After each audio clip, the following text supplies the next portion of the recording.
आज का हमारा रिवीजन चैप्टर अकाउंटिंग इक्वेशन। देखिए अकाउंटिंग इक्वेशंस क्या है कि assets is equal to liability plus capital, यानी आपके पास जितनी भी एसेट्स हैं वो आपकी लायबिलिटी और कैपिटल के इक्वलेंट होती है। एग्जांपल में बताया, अगर आपकी 1 लाख एसेट्स है और 40,000 लायबिलिटी है तो 60,000 कैपिटल है, तो इन दोनों का टोटल और इसका एसेट का टोटल इक्वल होगा। इक्वेशंस को हम लोग एक एग्जांपल से हम लोग क्लियर करेंगे। यहाँ पर इलिस्ट्रेशन में सेकंड है, जहाँ पर है Mukesh started business with cash और purchase goods for cash, purchase goods on credit, purchase furniture for cash, paid rent, received commission, withdraw cash for private use, sold goods on credit costing ₹30,000, sold ₹40,000 and paid to creditors. तो ये transaction आप note कर लीजिए। देखिए first transaction जो मेरे पास है, अगर कोई बिजनेस स्टार्ट कर रहा है तो हम लोग एंट्री पास आउट करते हैं cash account debit to capital account. तो आपने जो क्वेश्चन रीड कर लेना है उसके अकॉर्डिंग ये कॉलम बनते हैं। देखिए बेसिकली 3-4 कॉलम तो नेसेसरी वो बनने ही बनने हैं, जैसे कैश है, स्टॉक है, डेटर्स है, फर्नीचर, प्लांट एंड मशीनरी। आप क्वेश्चन रीड करके उसके कॉलम का स्पेस छोड़ सकते हैं, कॉलम बना सकते हैं। फर्स्ट मेरी एंट्री है, अगर आप बिजनेस स्टार्ट कर रहे हैं तो कैश एंड कैपिटल। जिस आइटम से आप बिज़नेस शुरू करते हैं वो सारी कैपिटल होती है। सपोज आपके पास गुड्स भी है तो गुड्स और कैश मिलाकर हमारी कैपिटल बन जाती है। सेकंड है परचेज गुड्स फॉर कैश। अगर आप गुड्स परचेज करते हैं तो उसके दो इफेक्ट्स होंगे। देखिए इक्वेशन में होता यही है कि किसी भी ट्रांजेक्शन के दो इफेक्ट्स होंगे। आपको लाइफ में कोई भी देखिए दो ही इफेक्ट्स होते हैं, राइट लेफ्ट होगा, डे नाइट होगा। तो हर ट्रांजेक्शन के दो ही इफेक्ट हैं। अगर आप गुड परचेज कर रहे हैं और वो कैश में कर रहे हैं, इट्स मीन्स कैश रिड्यूस हो जाएगा और आपका स्टॉक हो जाएगा, इंक्रीज कर देगा, बाकी ट्रांजेक्शन को इफेक्ट नहीं पड़ेगा। देखिए प्रेजेंटेशन आपको ऐसे ही देनी जैसी बुक के अंदर है। नेक्स्ट वन है गुड्स परचेज ऑन क्रेडिट। अगर हम क्रेडिट में परचेज करें तो कैश पे कोई इफेक्ट नहीं है, गुड्स आपका आ रहा है और क्रेडिट परचेज से हमारे लायबिलिटी क्रिएट होती है, मीन्स क्रेडिटर बनते हैं। नेक्स्ट वन है परचेज फर्नीचर फॉर कैश। अब फर्नीचर एक एसेट है, आपको एसेट का कॉलम बनाना है, आप कैश से माइनस कीजिए और फर्नीचर में ऐड कर दीजिए, बाकी किसी ट्रांजैक्शन पे इफेक्ट नहीं है। नेक्स्ट वन है पेड रेंट। देखिए किसी भी एक्सपेंसेस का क्या इफेक्ट पड़ता है कि उससे कैश और कैपिटल दोनों कम हो जाती हैं। देखिए इससे कोई चीज़ तो आती नहीं है, कैश जाएगा तो कैपिटल जाएगा, बिजनेस से प्योरली कैश जाएगा तो कैपिटल भी रिड्यूस हो जाएगी। नेक्स्ट वन है रिसीव्ड कमीशन। अगर आपको कमीशन रिसीव्ड हो रहा है तो इनकम आ रही है तो कैश आ रहा है, तो हमारी मीन्स कैपिटल में भी इंक्रीज हो रही है हमारे।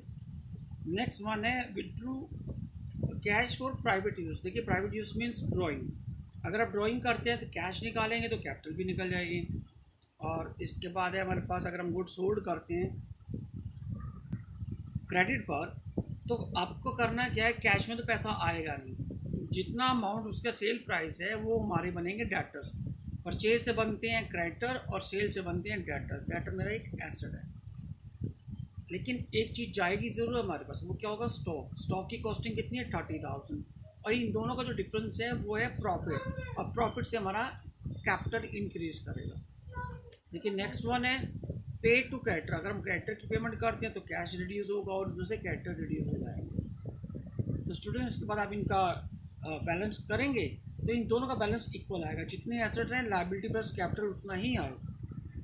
सब कुछ क्वेश्चन के की पॉइंट्स लेंगे, जैसे यहाँ पर सोल्ड, कुछ इलिस्ट्रेशन में थर्ड में है sold goods for cash 10,000 and on credit 15,000, और दोनों ही बहुत प्रॉफिट पे सेल हुई है। तो ये कॉस्ट है। अब इसका 20% प्रॉफिट निकालेंगे तो इसका 2,000 तो इसका 3,000, इन टोटल हमारा 5,000 का प्रॉफिट होगा। तो अब ये होगी सेल 12,000 की, तो ये सेल होगी 18,000 की। देखिए यहाँ वर्किंग नोट में हमने उसका प्रॉफिट निकाला है और उसकी कॉस्ट में ऐड करके सेल प्राइस निकाली है। तो आपको करना क्या है कि जो सेल अमाउंट है वो हमें, जो कैश का वाला है वो कैश में ऐड कर देना, जो क्रेडिट है वो क्रेडिट में ले देंगे। स्टॉक टोटल 10 और 15 25,000 माइनस कर देंगे, और कैपिटल में 5,000 प्रॉफिट ऐड कर देंगे। देखिए इलिस्ट्रेशन नंबर 4 में मेरे पास है रेंट रिसीव्ड, इनकम है, इंटरेस्ट रिसीव्ड, इन्वेस्टमेंट इन शेयर। इन्वेस्टमेंट हमारी एक एसेट होती है, कैश से निकालेंगे और हम इसको एक इन्वेस्टमेंट का एक कॉलम बना लेंगे। रिसीव डिविडेंड, डिविडेंड हमारी इनकम है। एक यहाँ पर हमने लास्ट में है डिपॉजिट इनटू बैंक। बैंक में डिपॉजिट किया है, तो आप क्या करेंगे, कैश में से माइनस करते हुए बैंक का कॉलम बनाएंगे और बैंक में ऐड कर देंगे।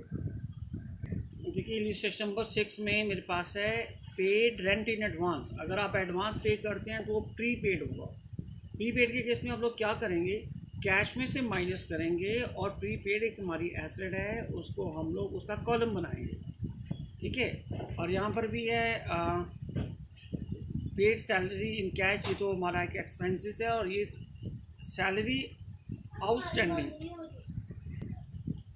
जो आउटस्टैंडिंग है, आउटस्टैंडिंग की लायबिलिटी होती है। तो लायबिलिटी के लिए हम लोग क्या करेंगे, कैपिटल में से माइनस करके और लायबिलिटी साइड पे इसका एक कॉलम बनाएंगे।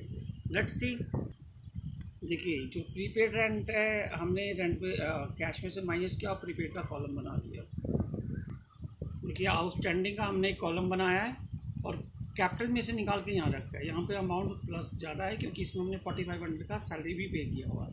देखिए सैलरी पे करेंगे तो कैश भी कम होगा, कैपिटल भी कम होगी, लेकिन प्लस 1000 और होगा, जिसके लिए हमने कॉलम बना दिया आउटस्टैंडिंग रेंट का।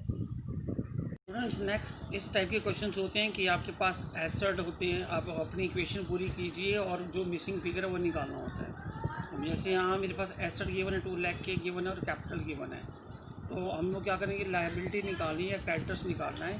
तो asset is equal to liability plus capital होगी, तो अगर लायबिलिटी निकालना है तो एसेट माइनस कैपिटल हो जाएगी। इसी तरह नेक्स्ट क्वेश्चन भी ऐसे ही है। देखिए यहाँ पर इंफॉर्मेशन क्या है कि ओपनिंग जो कैपिटल है वो मेरे पास गिवन है और क्लोजिंग कैपिटल गिवन नहीं है।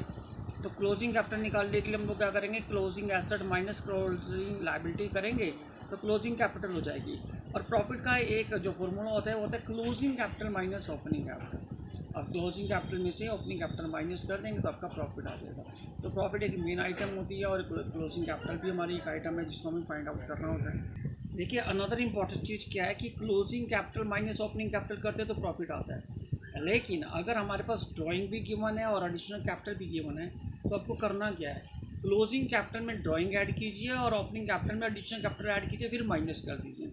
या हम इसको ऐसे भी कर सकते हैं, closing capital plus drawing minus additional capital minus opening capital. ठीक है, थर्ड वन इस टाइप के क्वेश्चंस होते हैं कि आइटम्स आपके पास गिवन है और आपको बोला जाता है कि ये आइटम कहाँ इंक्रीज़ होती है कहाँ डिक्रीज़ होती है। आप बात नोट कीजिए कि जो एसेट होते हैं उनका डेबिट बैलेंस होता है, मीन्स वो डेबिट साइड इंक्रीज़ करते हैं और क्रेडिट साइड डिक्रीज़ करते हैं। लायबिलिटी रिवर्स है, लायबिलिटी क्रेडिट साइड उनका क्रेडिट बैलेंस होता है, क्रेडिट साइड इंक्रीज़ करते हैं और liability asset side debit side decrease करते हैं। बस आपको एक चीज़ ही पता होनी चाहिए कि एसेट है कि लायबिलिटी, और ऊपर अगर इंक्रीज़ पूछ रहा है तो आपको उसकी पोजीशन बता देनी है। एसेट डेबिट साइड इंक्रीज़ करते हैं तो लायबिलिटी क्रेडिट साइड इंक्रीज़ करते हैं। तो इन टाइप के क्वेश्चंस को आपने थोड़ा केयरफुली कर लेना है।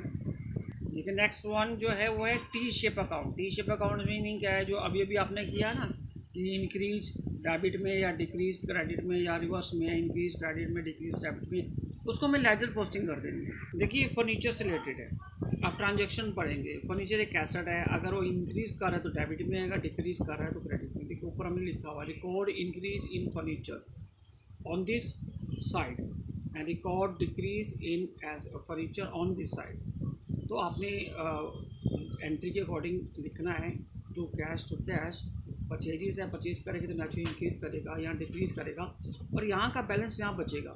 देखिए या तो इक्वलेंट हो जाएगा या बैलेंस होगा तो यहीं बचेगा, क्योंकि इसका डेबिट बैलेंस होता है, यानी डेबिट साइड इसकी ज़्यादा होती है।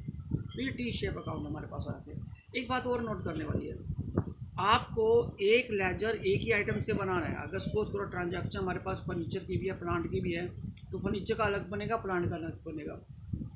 उसी ही ट्रांजैक्शन में डेटर्स भी हैं, क्रेडिटर्स भी हैं, तो उनके भी लेजर्स अलग अलग बनेंगे। एक ही जगह आपको पोस्टिंग नहीं करनी, यानी all asset one side one ledgers में नहीं आती, हर आइटम का लेजर्स अलग अलग बनता है।